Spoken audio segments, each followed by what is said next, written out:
Con su permiso, señor presidente, buenos días, señor secretario, señor subsecretario, señoras, señores.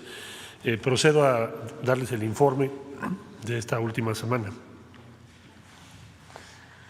Bueno, en primer lugar, informarles que siguiendo los avances que se lograron en materia de acceso universal a vacunas, México está promoviendo junto con los países de América Latina, la CEPAL y otros países del mundo, que la ONU pueda ocuparse de la recuperación económica. Es cierto que hoy por hoy el tema prioritario pues, es controlar la pandemia y salvar vidas, pero al mismo tiempo tenemos que preparar la recuperación económica y la inversión para que no tengamos un aumento en las brechas de pobreza y desigualdad que tenemos en el mundo. Está prevista una sesión especial para diciembre que fue solicitada por el movimiento de los países no alineados, en la que desde luego nosotros participaremos, y también se está valorando el que en 2021, si es que hay ya algunos puntos de acuerdo relevantes, pueda haber una Asamblea General extraordinaria solo para resolver qué se va a hacer para recuperar el crecimiento económico y reducir el tremendo impacto social que está teniendo esta pandemia en todo el mundo.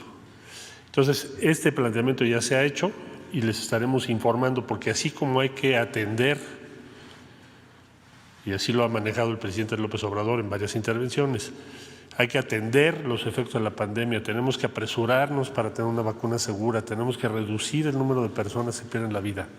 Al mismo tiempo también tenemos que ocuparnos de una recuperación económica global que no se va a lograr si cada país piensa solo en sí mismo.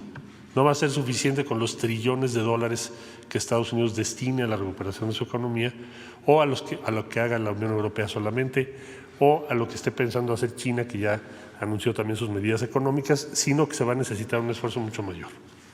Entonces, el primer punto que les quería informar. Segundo punto, adelante por favor. Bueno, ¿en qué vamos con los avances en las vacunas? Simplemente reportarles cuál es el contexto global.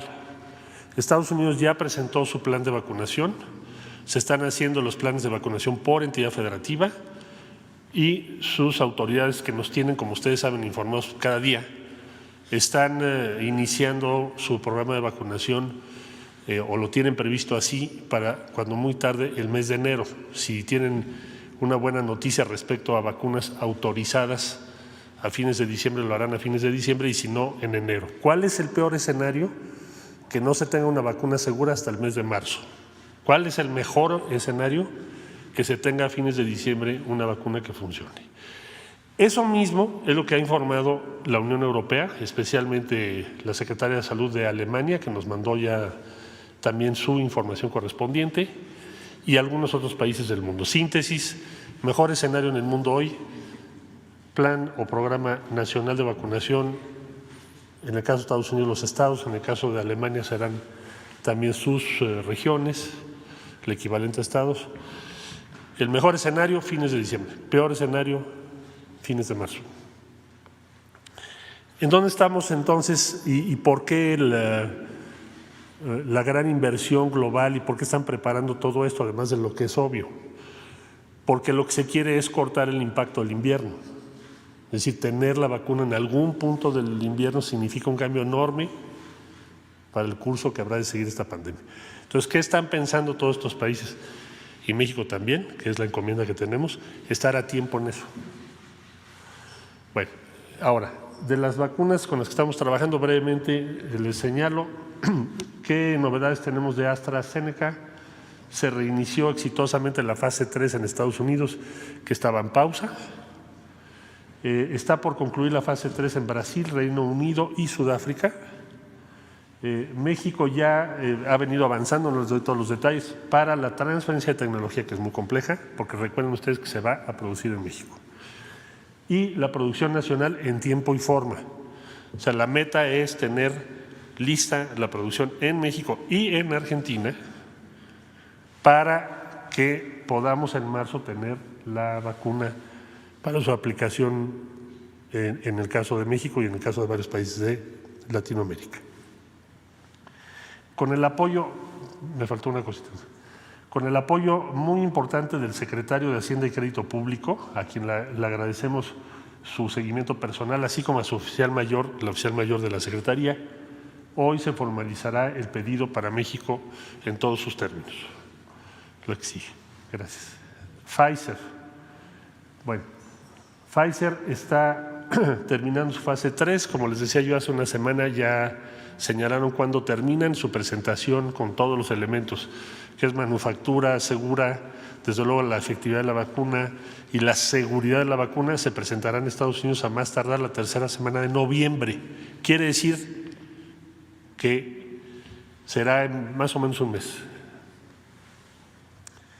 La Secretaría de Salud ha venido trabajando, detallando los instrumentos subsecuentes al acuerdo firmado, que ustedes ya conocen. Este debe formalizarse en todos sus términos antes del 12 de noviembre. ¿Por qué? Porque México quiere tener la certidumbre del acceso a esta vacuna antes de que presenten los resultados finales, porque una cosa es que lo tengas antes y otra cosa es que lo tengas después, como ustedes podrán verlo claramente. Y también con el apoyo de la Secretaría de Hacienda y de la Oficialía Mayor de la Secretaría se ha asegurado la suficiencia presupuestal para esta vacuna. Aquí sigue, por favor. En lo que tiene que ver con CanSino, con autorización de la COFEPRIS se llevará a cabo la fase 3 de estudio en México, como se había convenido. Se tiene que iniciar en la primera quincena de noviembre. La vacuna ya se ha aprobado con éxito en el ejército de China. Adicionalmente, las fases clínicas de prueba actual están en Pakistán, Rusia, Arabia Saudita, han dado resultados positivos. La Secretaría de Salud está también detallando los instrumentos subsecuentes al acuerdo que ya se firmó y que también deben formalizarse antes del día 12 de noviembre. Entonces, en los tres diría yo que vamos en verde para seguir los colores del semáforo. Bueno, por otro lado, decirles que en esta semana se suscribió un acuerdo importante con Japón. Japón nos donó equipos médicos por cerca de 600 millones de yenes, con la participación también de UNOPS, de la ONU. Es un equipo que nos va a servir muchísimo y estamos muy agradecidos con Japón por este convenio. La siguiente, por favor. En lo que hace a repatriación de mexicanas y mexicanos en el exterior, el número total a esta fecha son 17,947 mexicanas y mexicanos. La siguiente, por favor. Atención consular en Estados Unidos, las pruebas gratuitas continúan en todos los consulados que ustedes ven ahí. Eso ha tenido un impacto muy importante y vamos a hacer todo lo humanamente posible para poderlo extender. La siguiente, por favor. Y finalmente, actualizarles la ventanilla de la salud, pues ya tenemos ese número, 2,600,000 y de manera directa 571,000 personas en combinación con la Secretaría de Salud. Y eso sería cuánto, señor presidente. Muchas gracias por su atención. Muy bien.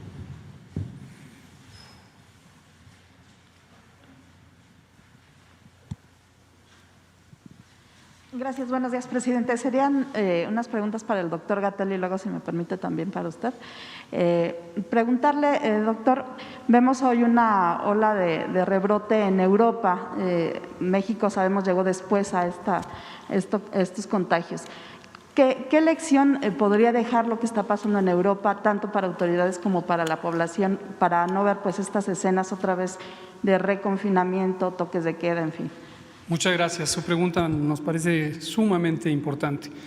Lo destacamos el viernes 23, Día de la Médica y el Médico, pero lo vamos a seguir destacando. Una de las lecciones útiles para México precisamente tiene que ver con eso, la modalidad con la que el gobierno involucra a su pueblo, a su ciudadanía. En muchos países, es el caso de lo que está ocurriendo ahora en Europa Occidental, parcialmente ocurrió en algunos países de Europa, sobre todo los que tuvieron la mayor intensidad epidémica, acudieron a un recurso de coerción. Establecieron acciones quizá administrativas, mayormente en Europa, para restringir la movilidad de las personas. Decretaron suspensiones de servicios, incluso con el uso de la fuerza pública, con la policía, por ejemplo, local, persuadían a las personas o le obligaban a las personas a no deambular en el espacio público. Por ejemplo, múltiples países de la región han acudido a versiones incluso más extremas, el uso de las fuerzas militares, por ejemplo. pero en general con una visión de que se tiene que forzar a los ciudadanas y ciudadanos a no deambular en el espacio público. El Gobierno de México consideró este tipo de situaciones desde la planeación de su estrategia, desde enero. Estamos hablando de las primeras 2 y 3 semanas de enero. Y considerando la historia de México, la realidad social y económica de México, la historia reciente, y hemos dicho abiertamente y enfáticamente, la muy lamentable historia de abuso de la fuerza pública, del uso de la fuerza pública en México en décadas recientes, violaciones de los derechos humanos, consideramos que era sumamente inconveniente y además peligroso el tener un abordaje restrictivo, coercitivo del control epidémico. Y tomamos el cuidado de diseñar una estrategia de mitigación, es decir, la Jornada Nacional de Sana Distancia, una estrategia de reducción de la movilidad de los contactos entre personas en el espacio público, que no tomara como sujeto al individuo. Parece un elemento técnico, a veces poco claro, pero lo hemos intentado destacar. Hay una gran diferencia entre responsabilizar a las personas del control epidémico y vincular a las personas a ser parte de la solución. Cuando se opta por la coerción, el gobierno en cierta manera se distancia de su ciudadanía, se distancia de su pueblo y le impone restricciones sin que haya mayor diálogo, mayor involucramiento, porque lo que le está diciendo es: te vas a tu casa o te vas a la cárcel, como ha ocurrido en algunos lugares. En nuestro caso fue distinto. En nuestro caso, lo que dijimos, por esas consideraciones, tenemos un país con enorme desigualdad económica, tenemos la mitad de la población viviendo en condiciones de pobreza, viviendo al día, y también enorme desigualdad en otros sentidos. Y lo que ya dije, la historia reciente de abuso del poder público. Entonces, el sujeto de la acción de control, de mitigación, para nosotros ha sido las situaciones que hacen que las personas salgan de su casa y se congreguen en el espacio público. Y hay 3 razones fundamentales por las que las personas salimos de casa. Puede haber otras, pero las 3 mayores son: salimos de casa para ir al trabajo, salimos de casa para ir a estudiar, o salimos de casa para distintas actividades sociales, recreativas, culturales, espirituales, etc. Y si se fijan ustedes, la disposición del Gobierno de México en las medidas de control sanitario, de seguridad sanitaria, van encaminadas a eso, a suspender temporalmente el sistema educativo nacional, a suspender temporalmente todos los trabajos no esenciales y a suspender temporalmente actividades sociales, pero no obligando al individuo, o obligando a la comunidad, o obligando al pueblo, sino quitando la situación administrativa que hace que las personas vayan al lugar y persuadiendo amablemente, con información, con comunicación, recomendando a las personas mantener conciencia del riesgo.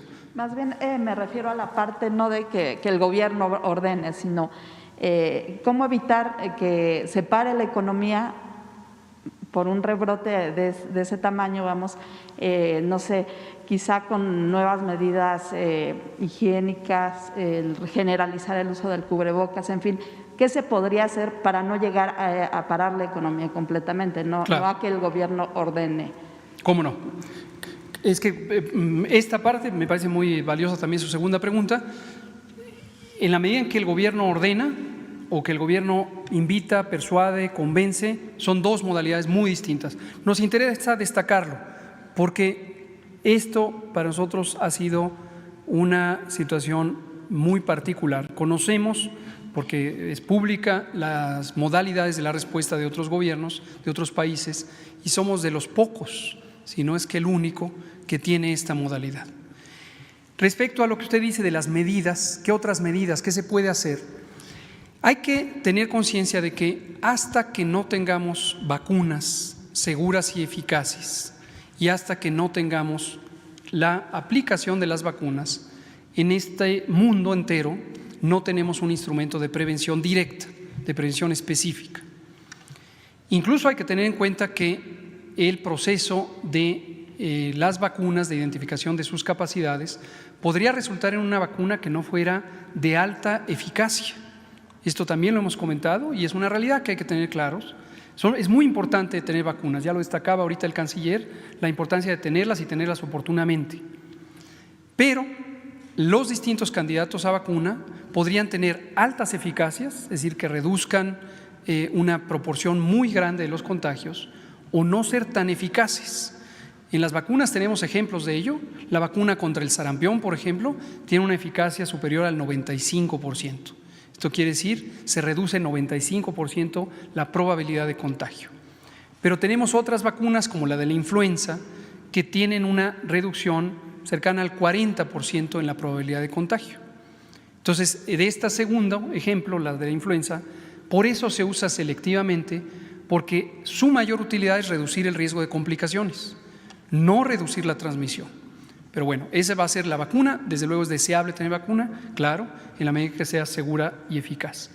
El cubrebocas, hemos dicho múltiples ocasiones, en la narrativa pública, en la conversación pública, se ha sobreestimado.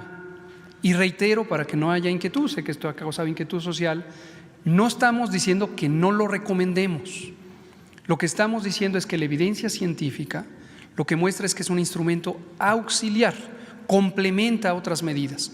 Ese es el posicionamiento técnico de la Organización Mundial de la Salud, de los Centros de Control de Enfermedades de Estados Unidos, de los de Europa y también del Gobierno de México. ¿A qué ayuda el cubrebocas? A disminuir la probabilidad de que los virus salgan de la vía respiratoria de una persona enferma. El cubrebocas no tiene una utilidad importante para protegernos a nosotros mismos. El cubrebocas que están usando varios de ustedes está ayudando a que no contagien a alguien más en caso de que ustedes estén enfermas. Pero hay que estar muy consciente de que no nos ayuda como barrera protectora en lo individual. Hemos recomendado, lo seguimos recomendando, el uso de cubrebocas. En la medida en que más cantidad de personas lo utilicen, menor será la probabilidad de que haya contagios. Pero no vamos a ejercer una acción coercitiva que lleve a que se sancione con multas o con detenciones a personas que no usen cubrebocas, por las razones ya comentadas. ¿Y cuándo se presentaría, doctor, el plan de vacunación para el COVID una vez que llegue la vacuna? Claro, al igual que Europa, que ya comentaba el canciller, y Estados Unidos, México también ya tiene su plan de vacunación. Por instrucciones del presidente al secretario de Salud y se estableció un grupo técnico científico que coordina toda la política nacional de vacunación contra el COVID.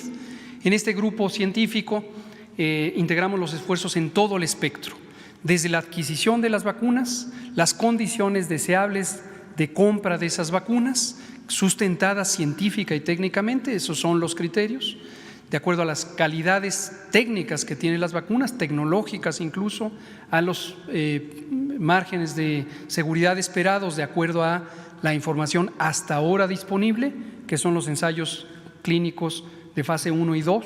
Todavía no hay resultados de ninguna vacuna sobre el ensayo fase 3, que necesariamente tiene que estudiar a decenas de miles de personas para cada uno de los productos. Tenemos en ese grupo 3 componentes. Uno es un grupo científico en donde, auxiliados por la autoridad científica que es el CONACYT, se han hecho evaluaciones muy expeditas de las vacunas para ver precisamente estas calidades y estas potenciales de ser útiles. Luego tenemos un grupo asesor, este ya lo habíamos establecido antes para el Programa Nacional de Vacunación, pero ahora está orientado a COVID, a vacunas COVID.